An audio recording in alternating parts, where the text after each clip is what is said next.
You've probably heard it before. Love should be unconditional.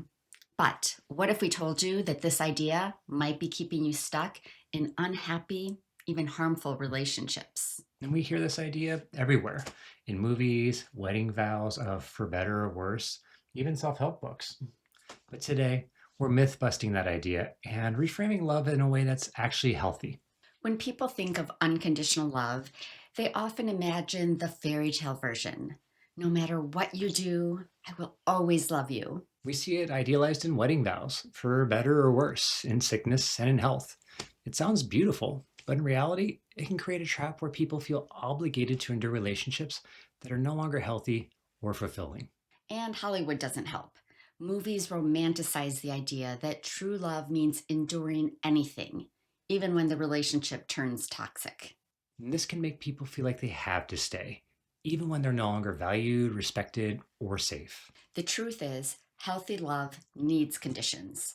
And conditions aren't about controlling someone, they're about protecting our well being. You can love someone and still leave them if the relationship is no longer healthy.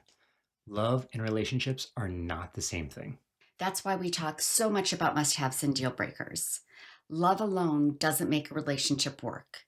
Mutual effort, respect, and safety do. Think about a marriage where one partner completely withdraws after the wedding, stops contributing, doesn't communicate, and expects the other person to carry everything. Is it healthy to stay just because you said for better or worse? And what about abusive relationships? Should love still be unconditional when someone is actively harming you?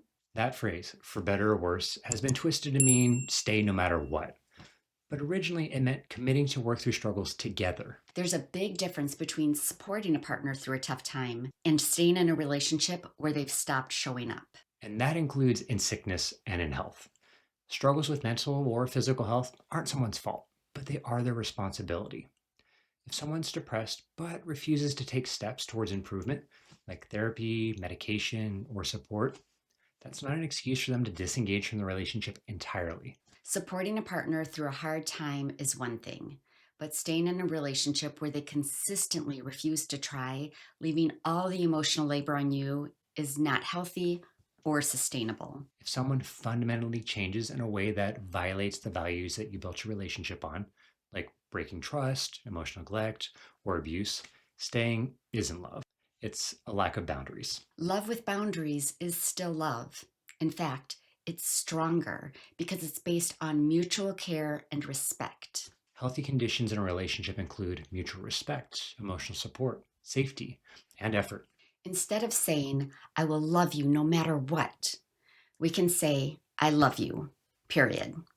And I care about you deeply, so I need this relationship to feel good for both of us. Love should never require sacrificing your self worth, well being, or emotional security. So, should we really love unconditionally? Maybe not in the way we've been Mm. taught. Instead, let's love deeply, but with self respect. What do you think? Have you ever felt pressure to love someone unconditionally, even when it wasn't healthy? Let us know in the comments. And remember, you're not alone. We're all in this Together. together.